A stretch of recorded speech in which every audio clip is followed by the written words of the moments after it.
So let's tell them how it all started in Singapore. Remember, regressive tapers, everybody. Regressive tapers means that after the fixed taper of 9% in the first 3 millimeters, then as an example, it'd be 8, 7.5, 7, 6, 6. Okay, so it got smaller. When did you first all get together and start working on the project?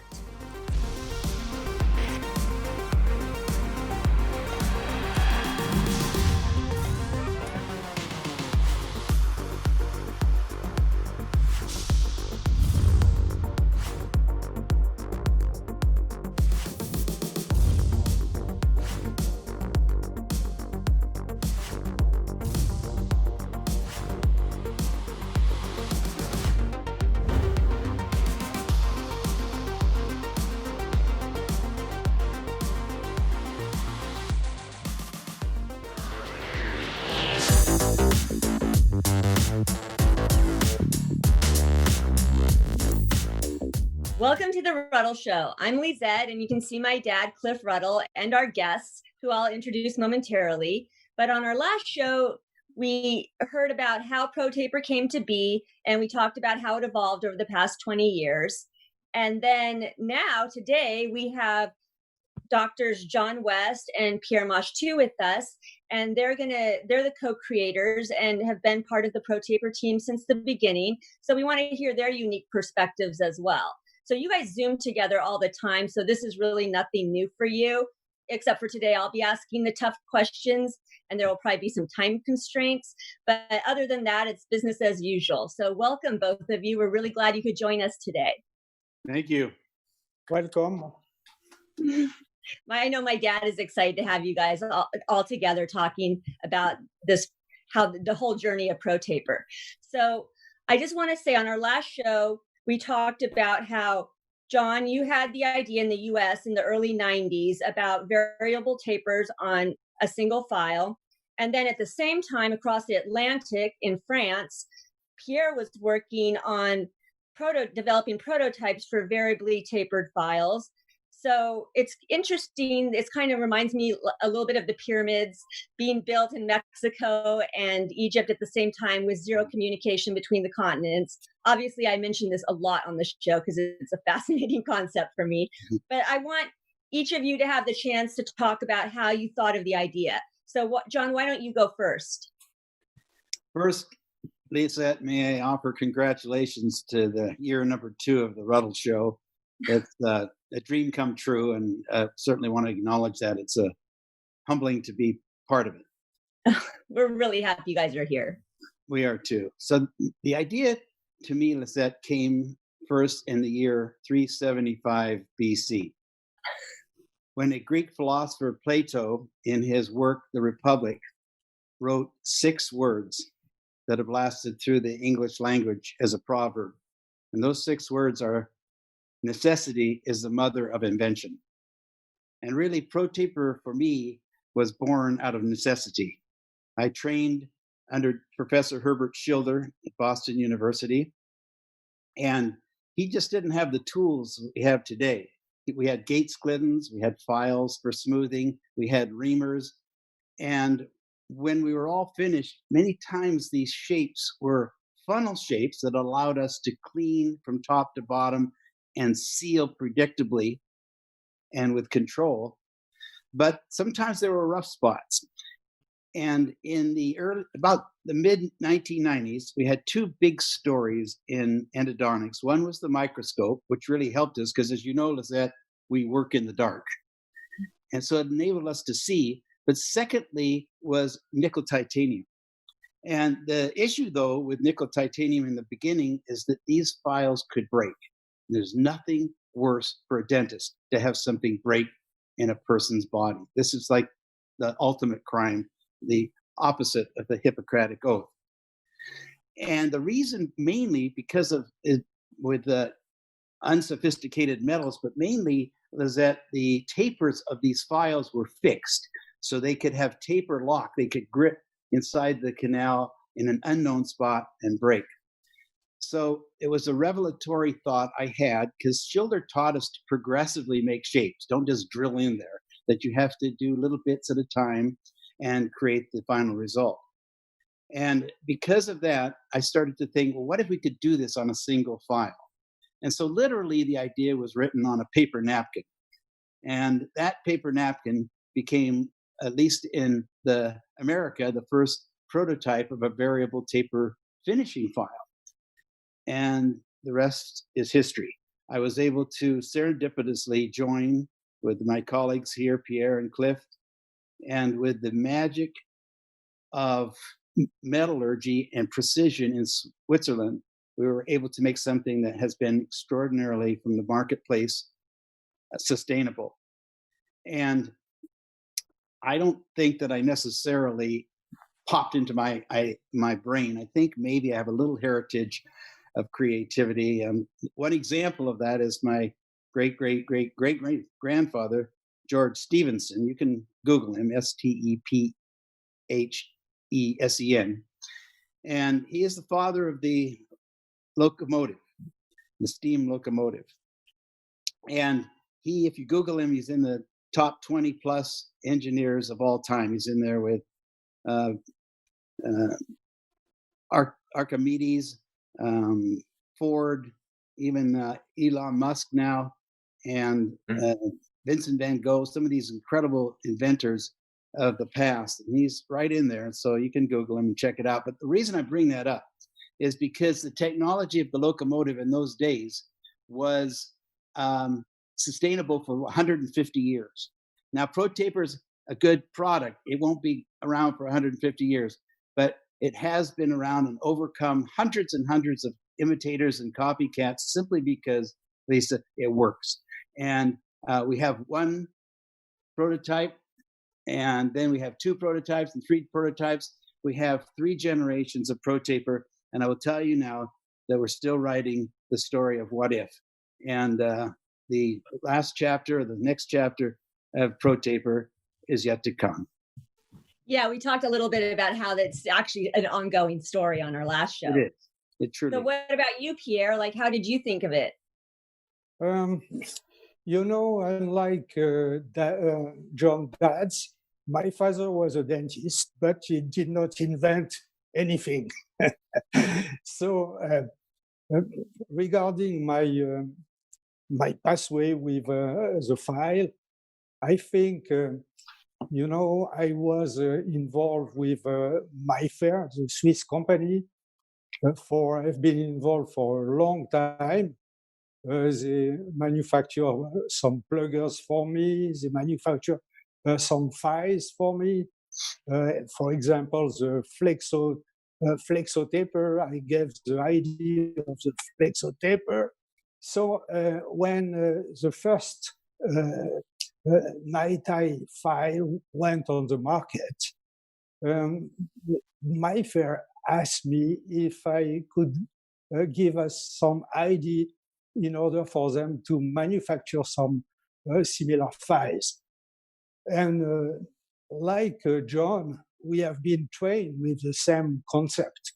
And it is not amazing that we, at about 9,000 kilometers of distance, we end up with the same idea finally. And for me, it was quite easy because, you know, I was discussing with the engineer at MyFair at the plant, and I have precise idea about the shape I wanted to get. I knew the size of the foramen. I knew the size of the coronal orifice. So it was easy to know exactly what was a taper. So we discussed about crown down technique, you know. But with a crown down technique, we had to use many files, or 3 or 4 files.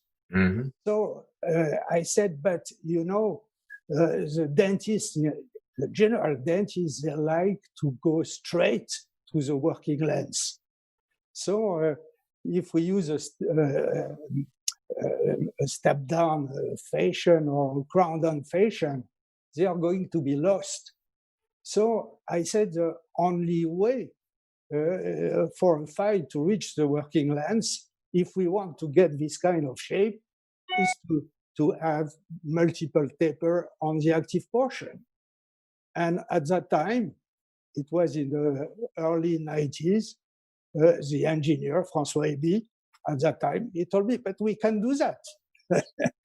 And that's the way, finally, we designed the first variable files, the Flexo taper, that were ready to be launched when Dentsply bought MyFair. And at that time, the policy was to stop any R&D, and the goal was to launch Profile and promote Profile worldwide. That's the reason why we have to wait 6 or 7 years before the ProTaper could be launched. Well, what I'm hearing from you both is, and all three of you are master clinicians, but that you guys have an idea in mind of the kind of shape you want to create. And so you're thinking of how to get a file that's more efficient to help you create the shape that you envision. So I know, Dad, that you said on the journey, when what was motivating you to go along, and were you thinking about royalties or anything? You said that you just were hoping to get a file that you could use. So is that correct? I think for all of us, I think it might have been mentioned in the last show, but we were like kids. We didn't even know the word probably royalty. We thought what we were going to get out of it is something that we could use in our practice, and then something we could use for education. So that was enough. And then maybe some of you also had some inventing genes in you, and you all came together. So we pretty much established like where the idea came from. And then we heard my dad tell the story of his perspective of the journey. But I want to focus more on John and Pierre, how you view the file. So I know, John, over the years, many of your teaching presentations have been titled The Practice-Changing Magic of ProTaper Gold. So can you tell us what you mean by the word magic? Magic, it's a big word, isn't it? I mean, it sounds like an arrogant word almost, but if you look it up in the Merriam-Webster dictionary, you see things like mojo, bada bing, bada boom, abracadabra, cheating. And, you know, when we have doctors that we teach, they soon in the teaching begin to experience this, man, it feels like I'm cheating. We want to get actually the idea of not just a file, we want to get this idea that it can really change your experience of yourself, and therefore the experience, of course, of the patient and the result. But we want to really get to the point of when you're doing the treatment, you actually begin to feel guilty, especially doing the easy cases easier. And you might want to turn to your assistant and say, Mary, we have to reduce the fee because it's going so easily. And of course, you have to resist this. Ronaldo and Tiger Woods and Michael Jordan, they didn't reduce their fees. Why? Because they had value. They were doing it right. I will use a simple example now of I'm asked the question most often after 35 or 40 years of teaching is it predictable? And when are you done with the files? Well, let's do a simple example. Let's say you want to make a hat rack and we have a 3-inch wall. And so I'm going to make a drill hole, maybe about a third the width. That wouldn't weaken it. So I go to the local hardware store. I buy a drill. I buy a 1-inch bit and a little tiny one for a pilot hole. When I get back, I drill that little pilot hole, the glide path, so that I can auger the bigger drill. So I take the 1-inch drill. I have a 1-inch dowel also. I drill in, because I'm asked, when do you fit the cone? You drill a hole, you take it out, you clean it, irrigation, and then the dowel 100 times out of 100 fits. And that's what happens in this kind of vision of shaping, Lisa, is that you have, when do I fit the cone? When do I seat the crown? I seat the crown when the crown fits. When do I seat the cone? When the cone fits. When do we seat the cone? When the blades of the finishing files prove evidence that it has cut that exact shape. And so in summary, what happens is that we really begin to experience a different level of control, a different level of confidence, and a different level of consistency. And then when you kind of do an endodontics, that little swagger, that feeling of confidence, like, gosh, 10 o'clock, I got an endo, I'm right on it, it's my best part of the day. What happens is, yeah, you got the swagger. That's right, Cliff. You got the swagger. And you know what? I guess in 3 letters, Lisa, when it's all said and done, do an endo this way. The plan and a tool to get you there. I remember my dad, as a finish carpenter, always said, son, when you do something, you do it your best. And secondly, use the right tool for the right job. And this results in 3 letters, and it adds up to fun. Well, that's, one thing you said is that I got out of that is that it can sometimes feel pretty effortless to get the results that you want. And that is something like when you watch somebody that's very skilled do their job, they make it look easy and it looks effortless. And I think that's probably part of it. No, I'm really glad. They're confident as well. I'm really glad you use that word effortless, because I didn't. But that is it. It is effortless. My God, this is easy peasy, lemon squeeze. 1951, Polo Grounds, Willie Mays, back to the plate, basket catch, effortless. It looked that way, didn't it? Yeah. Okay, well, Pierre, I've also, from hearing some stories of things that have happened to you over the years and even recently, I've gotten the impression that ProTapers may be more durable than one would think. So why don't you tell us your story about what happened at Charles de Gaulle Airport? Yes.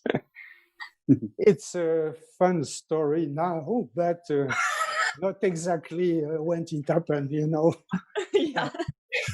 In fact, in the 90s, I used to take a plane every week to go to Montpellier, a city in the south of France, to do my research on forces and torque inside the root canals. And at that time, I was testing the ProTaper prototype before they were put on the market. But I arrived late at the airport because of a strike, big strike, and a big demonstration in Paris, as usual. Very unusual. And I missed my flight. So the hostess at the counter, she offered to take a plane to Nîmes, a city near Montpellier, but the flight, which was supposed to take off 5 minutes later from the counter, and exactly at the opposite end of the terminal. So I ran away and I could catch the plane at the last moment. So the plane took off, and after a while, suddenly I realized that I had left my school bag at the counter, in front of the counter on the ground. So I called the hostess and explained the situation. So she said, don't worry, I'm going to call the counter and inquire. So I was waiting, and maybe 15 minutes later, she came back to me and said, sorry, we blew up your bag. But you can recover what is left at the police station when you return. Perfect. That's what I did. And on my return, I went to the police station, and I was very badly received by a policeman, in fact, very moody. And he handed me a plastic bag full of dust and debris. And he pulled out some ProTaper from this bag.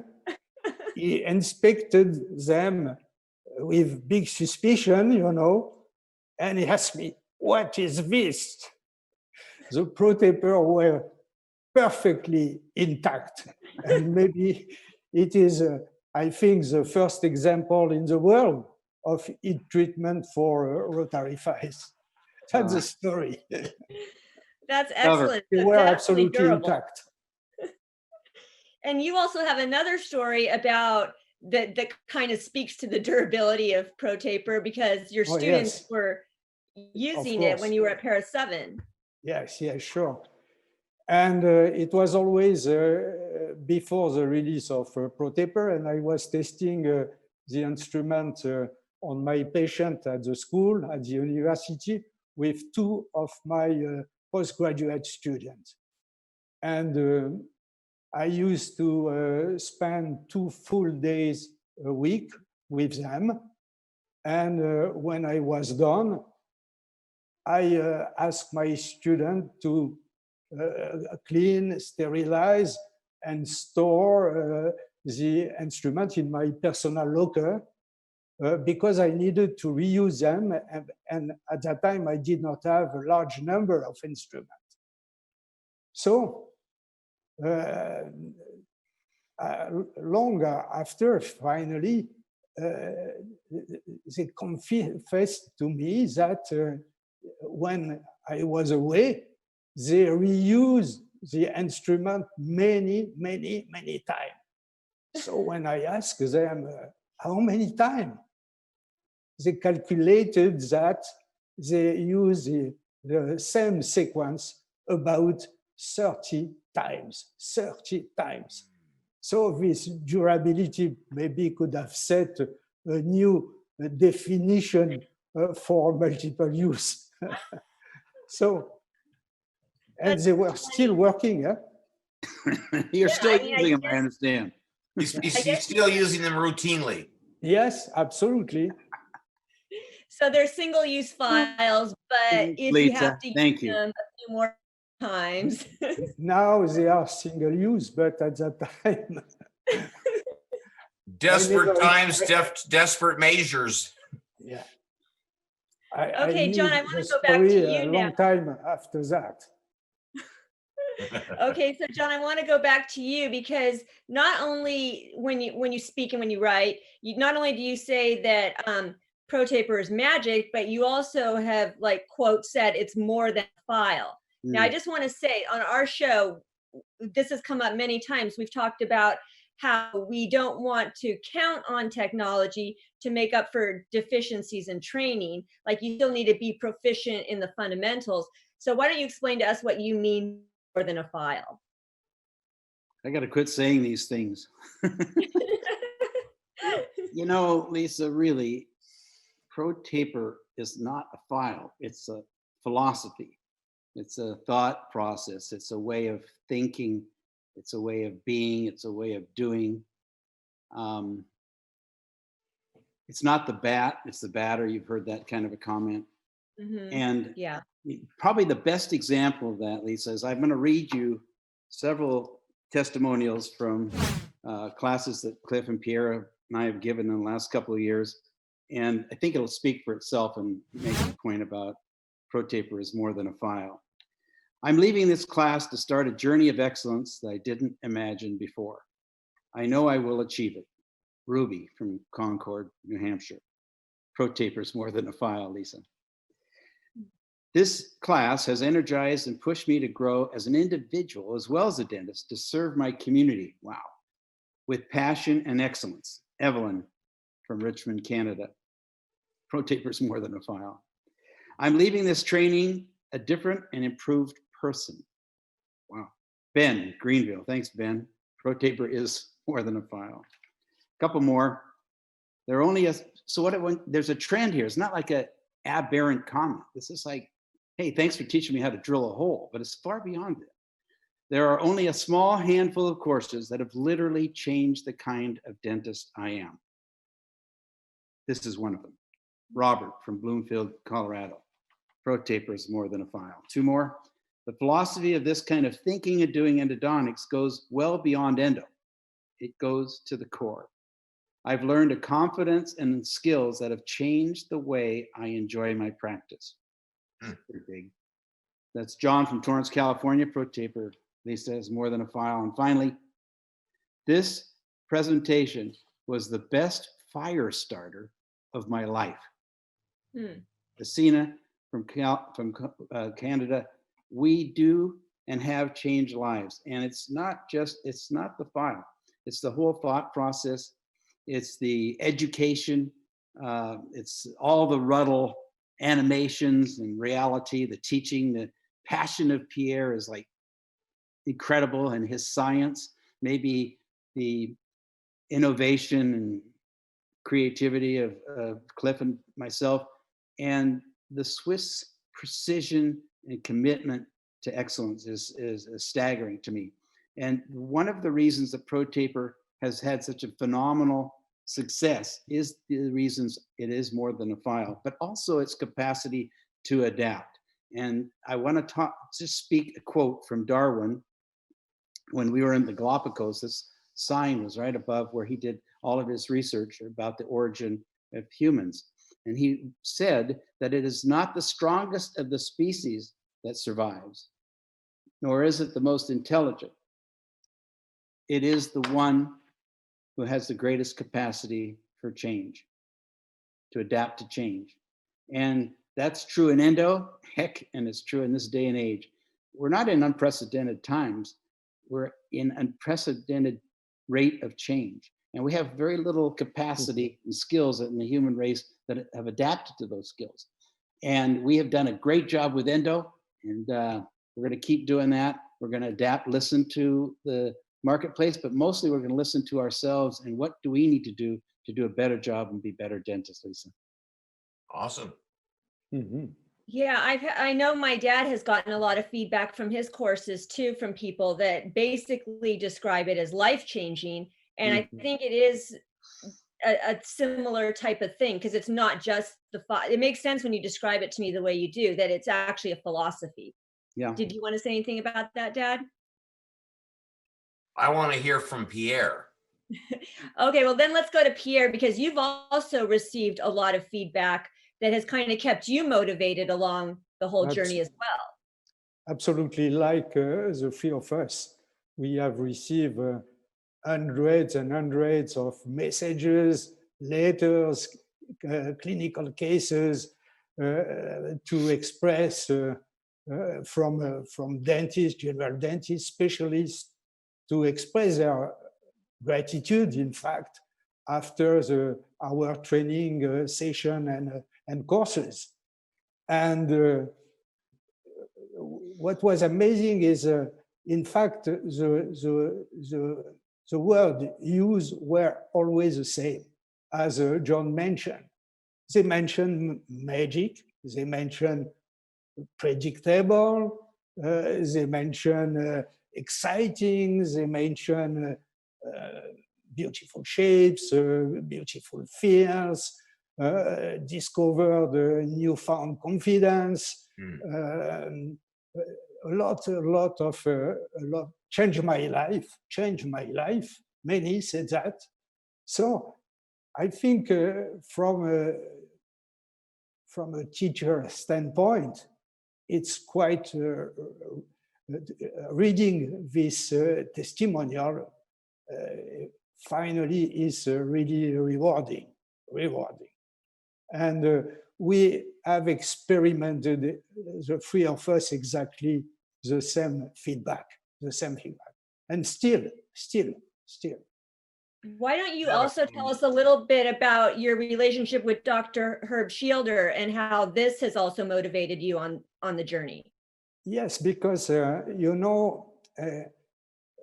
when I read the Shielder article, it changed my life. So my initial goal was to ask him the permission to translate his two seminal articles. So I wrote him a letter and asking the permission. He was very kind and he gave me the permission to translate. And I did. I translated his two articles. At that time, I asked an English teacher to check the translation, and I sent it back.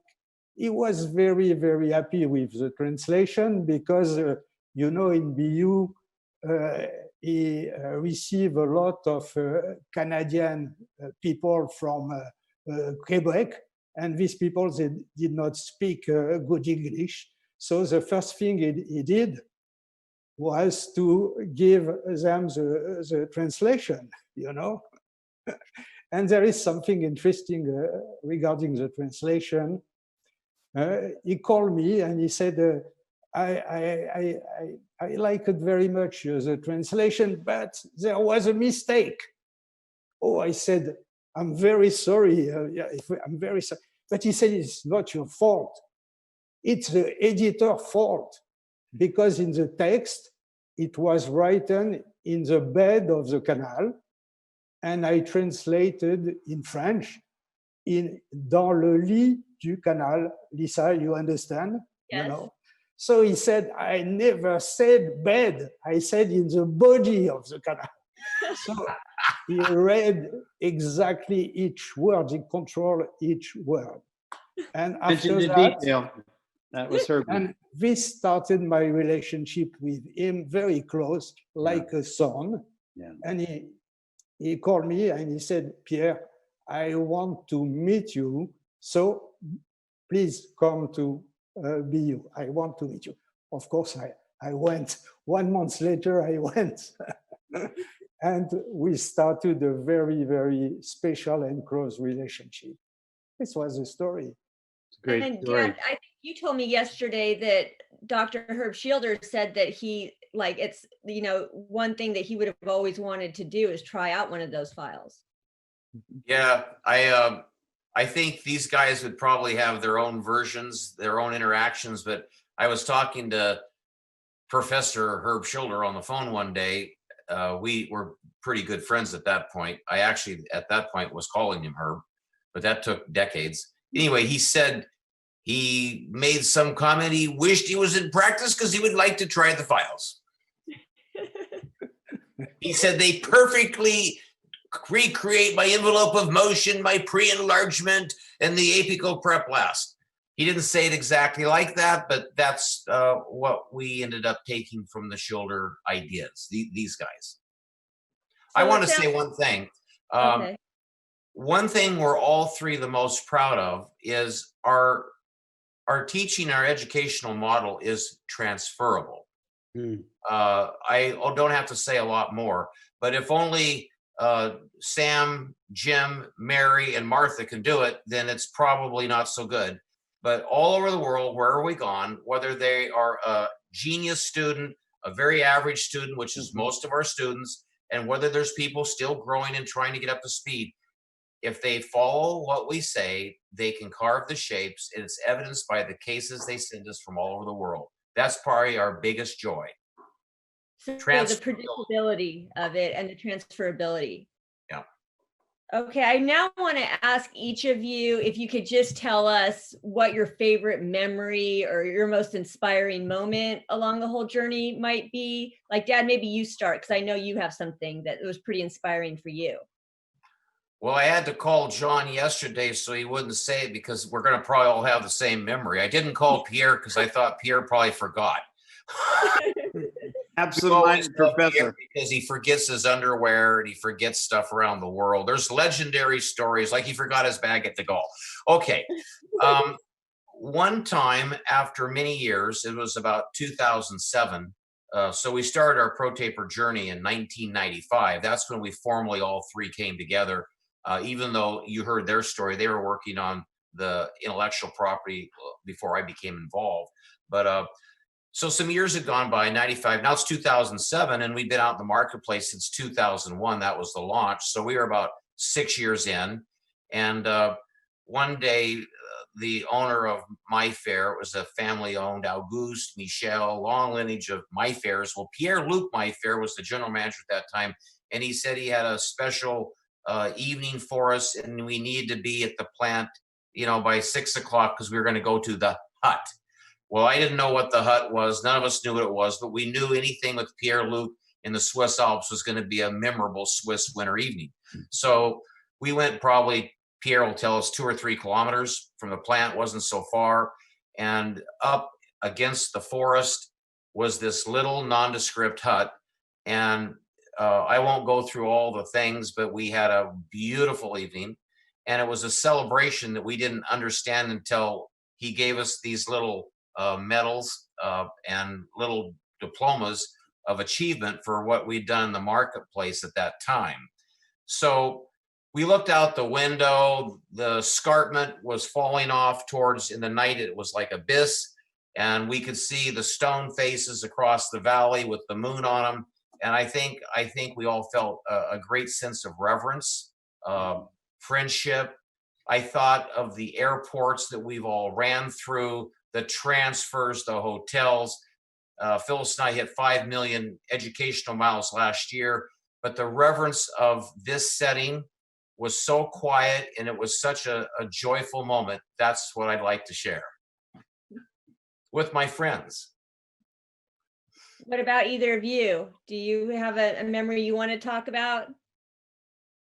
Personally, this moment with Pierre-Luc when he gave us the diploma and when he thanks our work for achieving what we have done was really a very, very important moment in this journey, if you want. So I share with Cliff this unforgettable moment. What about you, John? 2 brief stories, Lisa. I certainly have that same feeling for the hut. That was a really special moment. One was when the 3 of us were fantasizing about what if and what could be at the plant in the late or mid 1990s, I guess. And we turned to Gilbert Roda, the engineer, not just then, but still now. And we asked Gilbert, well, on a single file, can't we make these progressive and regressive shapes and the kinds of things we're asking for? He said, that can't be done. And I remember one of us asked him, we looked him right in the eye and said, but if it could be done, how would you do it? And Gilbert paused. He said, well, that's a different question. And then he thought outside of he stood outside the box. We have been blessed by standing outside the box in order to see inside the box. The other one that jogged my memory just about Schilder, I'd like to close with him. Without him, I certainly wouldn't be here. He taught me passion and value and predictability and fun and all that stuff and doing our job. But I remember when we first had the prototypes, probably the same ones that Pierre tried to burn. And I had a little package too. And my son, Jason, was a 2nd-year student at Boston then, and I was teaching in a few months there for a couple of days. And so I sent the samples to Jason. Now, Schilder would never let you use anything but what he used. If he found out you were using an apex locator, you were going to be fined or fired or sent to the timeout room, that kind of thing. So he started making these shapes, and Schilder said, wow, where are these coming from? And I showed him the instruments, and he really said he wanted to take credit for them because he understood progressive shaping a little bit at a time, patience, and do it right. Well, I like you guys' stories. Okay, so I just also want to go just to close with, I know probably it can be difficult to be a team sometimes, like maybe there's been some upsets over the years. Maybe you guys have had to work through some things. Maybe you've had different opinions. So I don't want to say who on the team would you replace if you could, because that would be like not good. But what would you say about the other two? Each of you would say about the other 2, like maybe qualities that made them really easy to work with, and you like can't imagine the team without them. And then also maybe like what is a challenging thing about the other teammates? Who wants to start? John? Dad? John, go ahead. That's really a good question. You didn't tell me you were going to ask that question. Yes. But, I think the greatest thing between the 3 of us is the strength of our differences. Like I said, Pierre is a thinker. He has passion. He has a love for teaching and transferable skills. I guess I never say no, and that's sometimes a positive. And Cliff, of course, he created this moment, and his ingenuity and love also for education. So for me, I just really can't answer the question, in a negative way. It's a serendipitous blend that is, to me, a real gift. What about you, Dad? What would you say are the strengths of John and Pierre that you can't imagine having a team without them? Well, this isn't even going to sound honest, but it's right from my heart at this moment. I'll probably change 5 minutes after the Zoom meeting.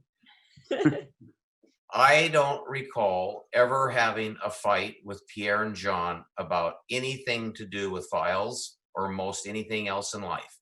In fact, we might have saw things different, but it was so amazing.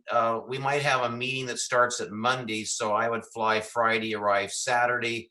Pierre and John would come in a Saturday evening or Sunday morning. We spend all day brainstorming the first moments at the plant. We already could see the result in our mind. And whatever small differences, we worked them out in a pre-meeting amongst ourselves, and we went with one voice. And I think our strength was we never confused the engineers. We never confused marketing. We didn't confuse anybody. But who would I replace? That's pretty easy. It isn't the three Amigos I would replace or touch, because we have been central with the engineers and marketing and all the reps. I want to acknowledge all those people around the world that actually, when the plane leaves the ground, they're still teaching. I might replace some managers, because when you work in a corporation, all three of us started when it was MyFair. We were MyFair men. MyFair was acquired, and suddenly through the acquisition, we were working for big corporations.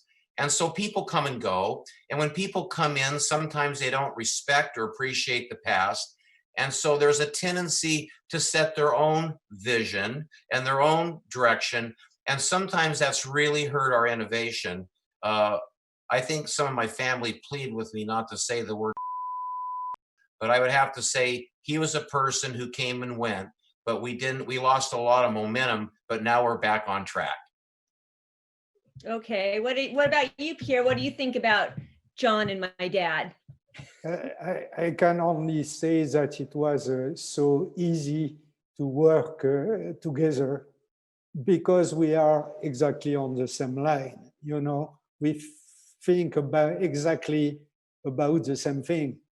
So I can say that Cliff is my brother, because when I have something in my mind, I call him and I ask him what he is thinking about something. And at the end, we always reach the same results, always. So it's very nice. And John, my friend too, my second brother, I like to talk with you, John, because you make me laugh, and you always are in good humor. And I know we share a lot of things. We share good moments. We share good session, good working session together. I remember the session we spent at the plant, talking and changing and discussing. This was so nice. So for me, it's unforgettable memories. Well, just from interviewing you all, this is a really fun interview, by the way, but I can see from your energy and just from stories I've heard over the years, to me, and just from doing this project with my dad about going over the whole ProTaper story, for me, it's like really obvious that I see that you guys are a perfect team. Like what you each bring to the table is like, it's really, I think John used the word serendipity, and that is exactly it. Like that you three were not brought together. It's not just chance. But anyways, Lisa, the table is to make dentists and dentistry better. That's what the table was all about. Well, Good summary. I personally want to thank all of you for bringing. Oh, okay. Go ahead, Dad. You want to say something? You know, I know Pierre's going to be mad at me if I don't say this, and we've stepped around the whole thing. But what we're so proud of, going back to the 70s, is that we have a system that makes a shape that can be three-dimensionally cleaned in all of its dimensions, and root canal systems can be filled. So we always started with the end in mind. It was never about exactly what this was. We always wanted to go towards what's the goal. The goal is 3D disinfection. So thanks. Well, definitely the dental profession is very lucky to have all of you as leaders. So thank you very much for participating in the interview. And that was a great interview. Thanks. Privilege. Thank you, Lisa. It was really enjoyable. Thanks. Thanks, boys. 9, 7, 6, 5, 4, 3, 2, 1.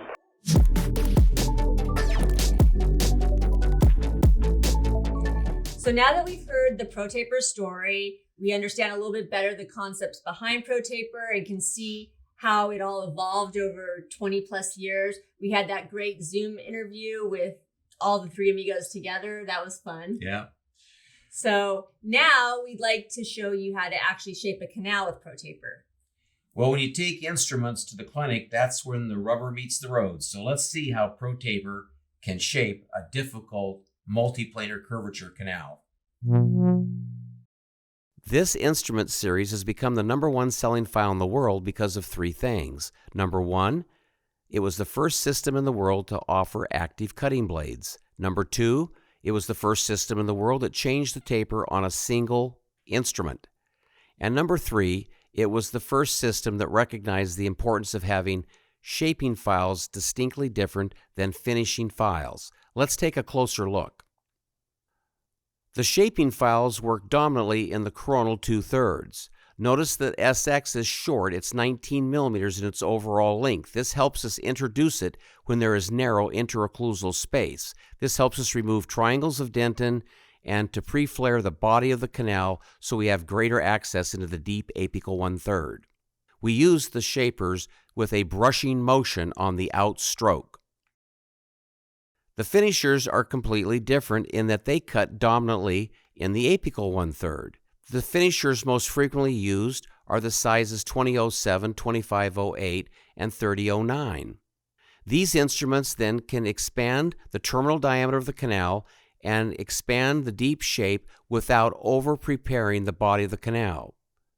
The finishers then work just opposite of the shapers. We follow into the canal and we brush on the outstroke. Remember, the shapers were brush-follow, the finishers follow-brush. So together the instruments work in concert, the shapers work upstairs to remove restrictive dentin, and the finishers work downstairs and serve to blend the deep shape into the body of the canal. The advantage then of having shapers and finishers is you have the ability to increase your terminal diameter and apical 1/3 taper without continuing to prepare the body of the canal.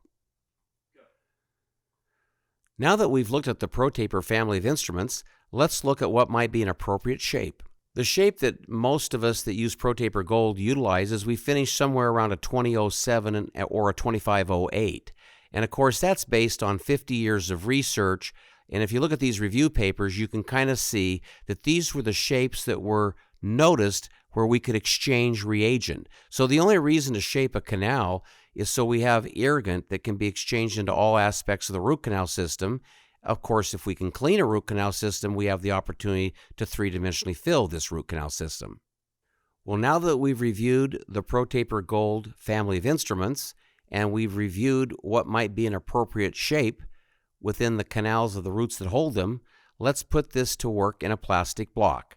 And again, I like a plastic block because it gives you the visual ability to see what we're doing when any file cuts, where it cuts, how it cuts, where's the debris, and all the little steps that help guide each case to successful conclusion. If you look at the straightaway portion, we have our first curve just apical to that, and a tangent line to the first curve relative to the straightaway portion is about 30 degrees. If you drew a tangent line from the second curve relative to the first curve, that's a little stronger angle as that canal swings back around and recurves at about 35 degrees. So this is a good little challenge, and it'll give us an opportunity to see the family of instruments working. Of course, all shaping procedures can only start once the canal has been fully negotiated to its terminal extent. A little bit of watch winding draws the stainless steel file down. When you get about 1 millimeter short, or a little more than a stop, then begin to think about sliding to length versus reciprocating. A straight slip and slide is much kinder to the patient, as it doesn't tend to transport or rip the foramen. Once we're at length, establish working length. In this case, it's obviously visual, but clinically it would be a working length film or an electronic apex locator. Once we're at the full working length, we need to confirm that the canal is in fact patent. So we move the tin file in and out, back and forth, repeatedly, deliberately, until the instrument is completely loose. That's one of the great secrets in endodontics. Never remove the file until the instrument is loose. So with a known working length and in a patent canal, we now need to make the decision, can we use a mechanical instrument to shape this canal? Would it be safe? So how we decide that is we confirm or verify the glide path. Simply withdraw the file about one stop and see if you can slide back. Now pull the file back about 2 stops and see if you can slip and slide back to length. Now pull the stop back 3, 4, 5 stops, and if you can slip, slide, and glide over the apical 1/3, then you have a secured canal, and we can begin to think about expanding that canal using a dedicated mechanical glide path file such as ProGlider. Traditionally, dentists have used a size 10 and 15 stainless steel hand file to negotiate and secure the glide path. The greatest innovation in the last 2 or 3 years is to use a dedicated mechanical glide path file instead of the size 15 stainless steel hand file. The advantages of ProGlider in this instance is that ProGlider has progressive tapers, so it'll cut a pathway significantly larger than the size 15 file. Because the ProGlider is heat treated, it's significantly more flexible and resistant to cyclic fatigue as compared to the size 15 stainless steel hand file. And finally, this instrument has been shown in over 15 peer-reviewed papers to be safe, highly efficient, and again, highly resistant to cyclic fatigue. So let's return our attention to the plastic block that we have already negotiated with a size 10 file, and here we go with the ProGlider. Insert the ProGlider in the orifice and let it begin running towards length. Before resistance, begin to brush a little bit. Brushing makes the instrument more efficient by cutting into the eccentricities off the rounder parts of canals. Brushing makes lateral space. Lateral space allows those larger Eiffel Tower blades to move down so the instrument can achieve length. Notice there's not a lot of cutting on the terminal extent of that file, but do notice there's a lot of residual debris after using it. So we would want to irrigate and remove the gross debris. If we recapitulate with a size 10 file, we can kick out most of that gross debris, and if we do a little vacuuming and irrigation and vacuum and irrigation, you can see how effective we can bump that solution over 6-7 millimeters of the canal. Now we come back and recapitulate to break up that debris, move it into solution, so that when we re-irrigate, we can liberate that debris. Now that we've just cut an exquisite glide path using ProGlider, we're ready to commence with shaping, starting with the file that's identified with the purple rubber stop. So here we are inserting a S1 into the canal. Before resistance, repeat after me, before resistance, begin to brush with intentionality in a lateral direction. Brushing laterally makes lateral space and allows those bigger Eiffel Tower blades to move progressively into the canal. Let the instrument run as it goes towards length. When we've achieved length, kiss and say goodbye. The instrument has just done its job. So there's a lot of debris that you can notice. So that's a big reminder to irrigate and kick out gross debris. Then grab your tin file and slide it back into length and work the instrument to break up debris, move that debris into solution so that when you subsequently re-irrigate, you can liberate that debris. We go to the white identified instrument, that's Shaper 2. It's going to cut more in the middle 1/3. Again, we use it in a brushing motion. Brushing is a big secret and allows these instruments to achieve length in 1, 2, or 3 passes. Again, when you've achieved length, irrigate, look at all that debris in there.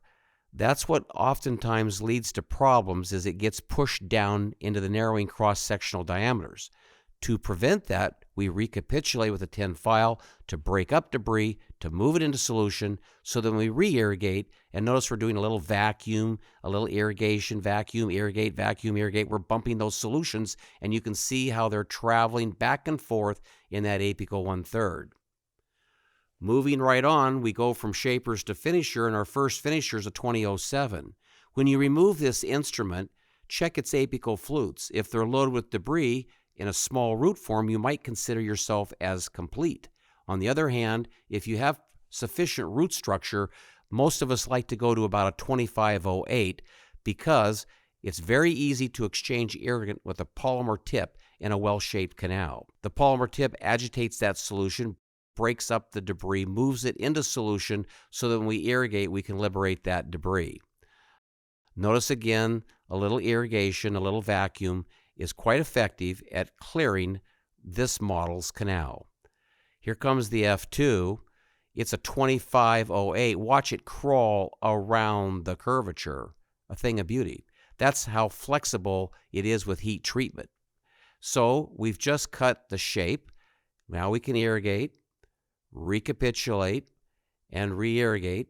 I like to use the endo activator after every shaping file as a preliminary to my disinfection protocol. But again, you can see how effective it is at breaking up the debris so that we can flush it out of the root canal space. The final shape is always confirmed when the cone fits. So take a system-based cone, slide it through multiplanar curvature, and if it reaches your working length and you exhibit tug back, the shape is confirmed and you're ready to pack.